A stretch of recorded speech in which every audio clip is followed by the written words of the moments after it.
Hey guys, it's Bobi, aka Paginator, and it's time for September TBR!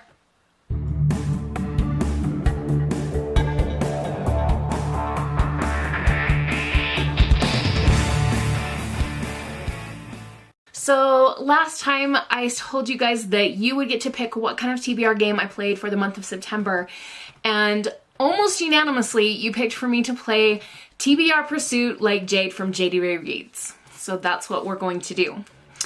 I was able to make a few TBR cards. I made about 15. They look like this.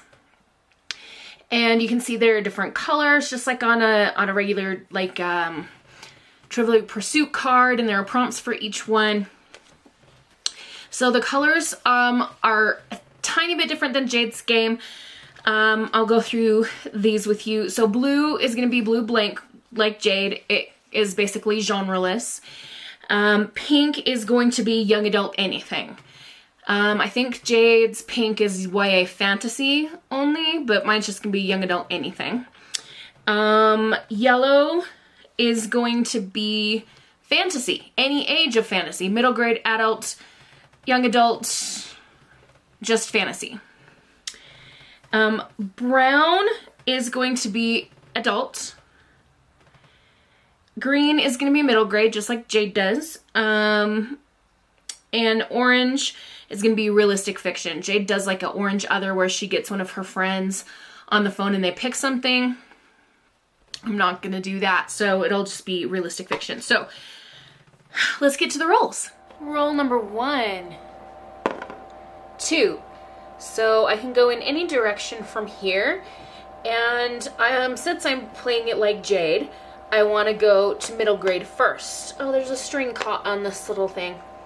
Okay, so middle grade. Some of these cards are stuck together. Come on. A book with no magic. And a green pie goes in there. So roll number 1 got us a middle grade book with no magic in it. And I think the one that I picked is going to fit that. It is Alone by Megan E. Freeman. And for all of these books, I'm going to be reading the synopsis aloud to you. When 12-year-old Maddie's scheme for a secret sleepover with her 2 friends goes awry, she ends up waking up to a nightmare. She's utterly alone. Like the girl in Beetlejuice. I am alone. I am utterly alone. Left behind in a town that has been mysteriously evacuated and abandoned. With no one to rely on, no power, and no working phone lines or internet access, Maddie must somehow survive on her own. Her only companions are a Rottweiler named George and all the books she can read. As the months pass, she escapes natural disasters, looters, and wild animals, but the crushing loneliness she faces is a constant companion. Can Maddie's will to survive carry her through the most frightening experience of her life? I have heard good things about this book, so I have some high hopes going into it, but we'll see how it turns out. Roll number 2. 6. 1, 2, 3, 4, 5, 6, or 5, 6. 1, 2, 3, 4, 5, 6. Roll again either way. 4. 1, 2, 3, 4. 1, 2, 3, 4. So I've got roll again or orange realistic. Let's go for an orange. Orange pie. And the card says Random Letter Generator. Roll number 2 got us realistic fiction and a random letter generator. So I went to a random letter wheel, and I'll insert a screen recording of me doing that so you can see.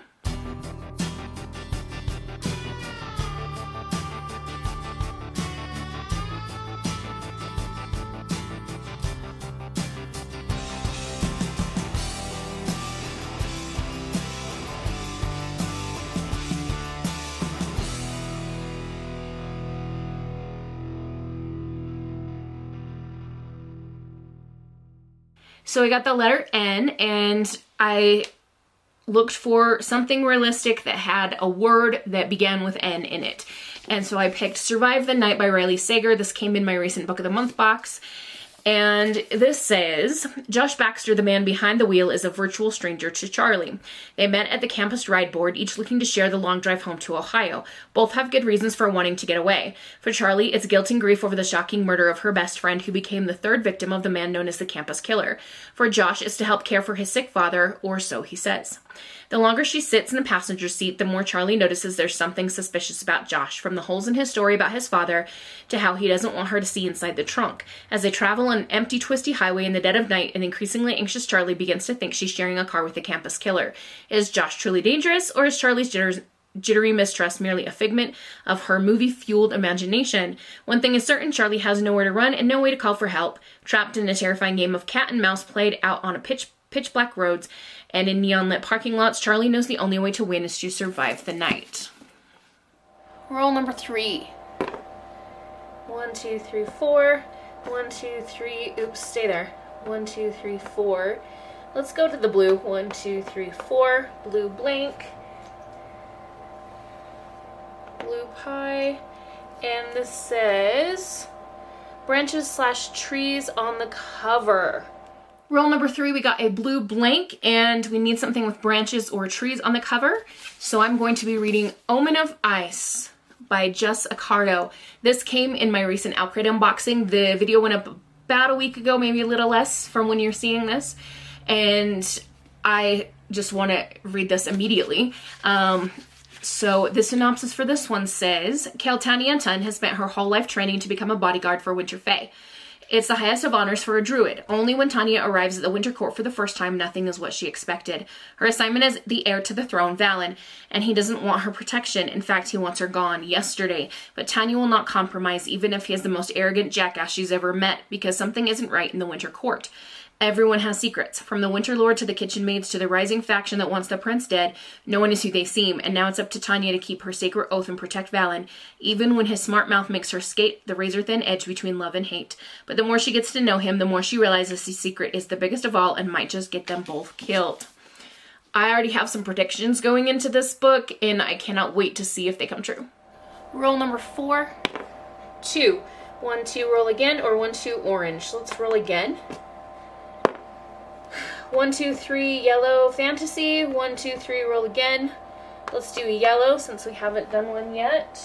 And we're gonna do a fantasy. That's a TBR veteran. Roll number 4 got us a fantasy, yellow. And we need to pick a TBR veteran, so I'm going to go with the Stormcrow, which is something I've had on my TBR shelf for a long, long time. It is by Kaylin Josephson, and the synopsis says, a storm is rising. In the tropical kingdom of Rodair, elemental crows are part of every aspect of life until the Aleutian Empire invades, destroying all the crows and bringing Rodair to its knees.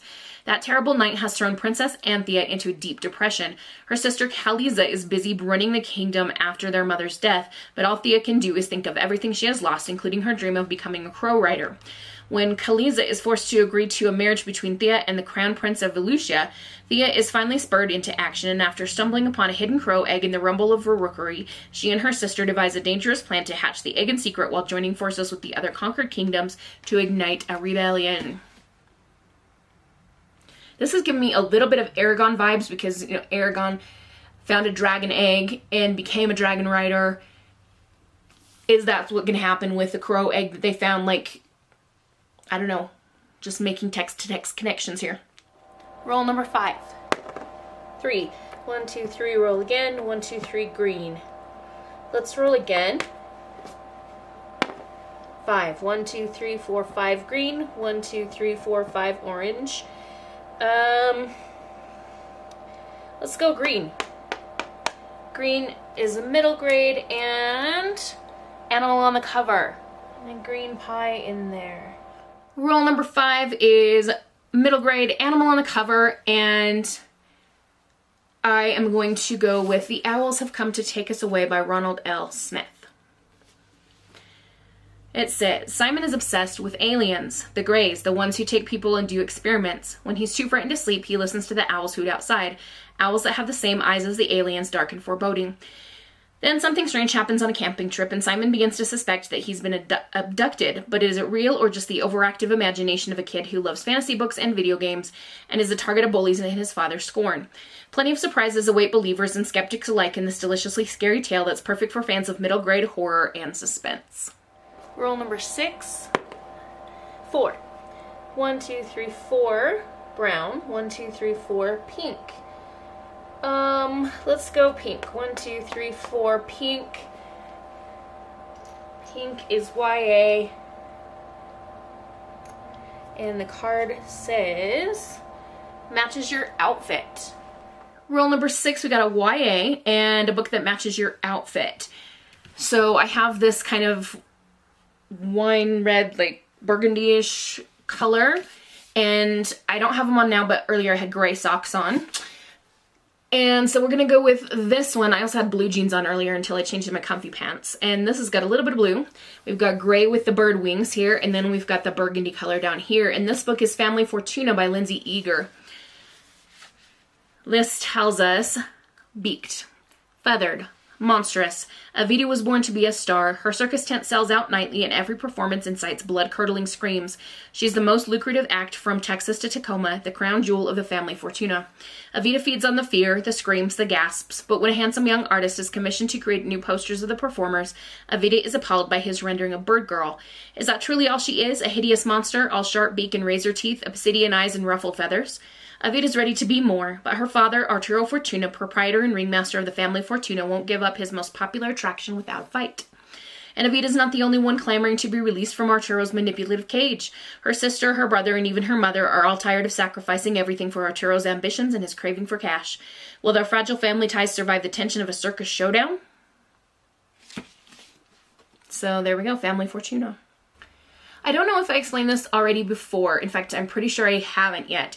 But usually during the school year, I do 10 books with my TBR game. But when I looked at the Trivial Pursuit pieces, there's 6 pie pieces in each of those little circles. And I didn't want to leave one unfilled. So we're going to fill up 2 pie pieces, which means 12 prompts. We good with that? Okay, let's keep going. Okay, we're gonna move to filling up our second pie, so we're just gonna pop that in the spot where that one was. And roll number 7. 3. 1, 2, 3. 1, 2, 3. We haven't got a brown yet, so let's go here. Brown adult, a book that keeps tempting you. Roll number 7 is an adult book, and it's a book that keeps tempting you. So I'm going to go with Hester by Lori Lico Albanese. Who is the real Hester Prynne? Isabel Gamble is a young seamstress carrying generations of secrets when she set sail from Scotland in the early 1800s with her husband Edward. An apothecary who has fallen under the spell of opium, he has piled up debts, forcing them to flee Glasgow for a fresh start in the New World. But only days after they've arrived in Salem, Edward abruptly joins a departing ship as a medic, leaving Isabel penniless and alone in a strange country, forced to make her way by any means possible. This guy Edward sounds like garbage. Anyway, when she meets a young Nathaniel Hawthorne, the two are instantly drawn to each other. He is a man haunted by his family's role in the Salem witch trials, while she is a skilled needleworker troubled by her own mysterious talents. As weeks pass and Edward's safe return seems unlikely, Nathaniel and Isabel grow dangerously close. Together they are a muse and a dark storyteller, the enchanter and the enchanted, but which is which? So this is supposed to be inspired by Hester Prynne from The Scarlet Letter, written by Nathaniel Hawthorne. So this author took Nathaniel Hawthorne and put him as a character into the book, and so maybe Isabel is going to be the inspiration for his Hester. By the way, Scarlet Letter, love that book so much. It's one of those classics where I have read several times and would gladly read again. Roll number 8. 1. Yellow or yellow? We're going to yellow. Yellow fantasy, fire in the title or on the cover. Roll number 8, we got another fantasy, and we need fire in the title or on the cover. And I have a title that has fire not once, but twice. This is Fire with Fire. This is by Destiny Soria. And it says, what if the story we've been told about dragons is wrong? Danny and Eden Rivera were born to kill dragons, but that's the only thing the sisters have in common. For Danny, dragon slaying takes a backseat to everyday high school life. For Eden, slaying is her life. Yet they both agree on one thing. Where dragons are concerned, it's kill or be killed. That is until Danny actually meets a dragon and ends up forging a rare and magical soul bond with him. As they grow closer, she begins to question everything she thought she knew. Suddenly, the one thing Eden and Danny always agreed on is the one thing that could tear their world apart. With Danny lost to the wrong side, Eden knows she'll have to risk everything to bring her sister back from the edge, even turning to the mysterious and alluring sorcerers for help. Now, on opposite ends of an impending war, the sisters will do whatever it takes to save the other, but the two are playing with magic that's more dangerous than they can imagine, and there is another, more powerful enemy waiting for them both in the shadows. Rule number 9. 6. 1, 2, 3, 4, 5, 6. Roll again. 1, 2, 3, 4, 5, 6. Green. Let's go here and roll again. 6 again, so that would bring us back here to the yellow. Or 1, 2, 3, 4, 5, 6 to another brown. What the heck, let's go to brown adult. A book with high stakes. Rule number 9, we got another adult book, and this is a book with high stakes. So we're going with You're Invited by Amanda Jayatisa. Almost all of my adult books that I'm pulling, by the way, are Book of the Month books, just because that's where I get my adult books from. They're cheaper that way. Anyway, this one says, what could be worse than your ex-boyfriend marrying your childhood best friend? Getting accused of her murder. Let's see. When Amaya is invited to Kavi's over-the-top wedding in Sri Lanka, she is surprised and a little hurt to hear from her former best friend after so many years of radio silence. But when Amaya learns that the groom is her very own ex-boyfriend, she is consumed by a single thought. She must stop the wedding from happening, no matter the cost. Now, this doesn't tell us why.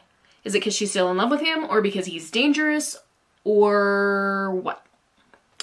But as the weeks of the wedding celebration begins and rumors about Amaya's past begin to swirl, she can't help but feel like she also has a target on her back. When Kavi goes missing and is presumed dead, all evidence points to Amaya. However, nothing as it seems, and each wedding guest has their own dark secret and agenda, and Amaya may not be the only one with a plan to keep the bride from getting her happily ever after. Yeah, I'd say there's some high stakes there. Rule number 10. 3. 1, 2, 3 pink. 1, 2, 3 orange. Let's go pink YA. An audiobook. Rule number 10, we get another YA, and this is an audiobook. So I went to my NetGalley app and looked at the audiobooks that I have that I need to listen and review, and I'm going to pick Resball by Byron Graves. So Goodreads tells us Trey Brunn is determined to play the hero his Ojibwe community needs him to be. This compelling debut novel by talent Byron Graves tells the relatable high-stakes story of a young athlete determined to play like the hero his Ojibwe community needs. These days, Trey Brunn is happiest when he plays basketball on the Red Lake Reservation High School team, even though he can't help but be constantly gut-punched with memories of his big brother, Jackson, who died in an accident. When Jackson's former teammates on the varsity team offer to take Trey under their wing, he sees this as a shot to represent his Ojibwe Rez all the way to their first state championship. This is the first step toward his dream of playing in the NBA, no matter how much the odds are stacked against him. But stepping into his brother's shoes as a star player means that Trey can't mess up. Not on the court, not at school, and not with his new friend, gamer Kiana, he's definitely not falling in love with. After decades of the Rez team almost making it, Trey needs to take his team to state, because if he can live up to Jackson's dreams, their story isn't over yet. So again, that's Resball, and I'm really looking forward to that one. I've got a lot of fantasy and like non-realistic stuff on here, so I'm glad to be pulling in a few at least realistic fiction books. Rule number 11, 5. 1, 2, 3, 4, 5 orange. 1, 2, 3, 4, 5 green. I've already got 2 greens, so let's go to the orange.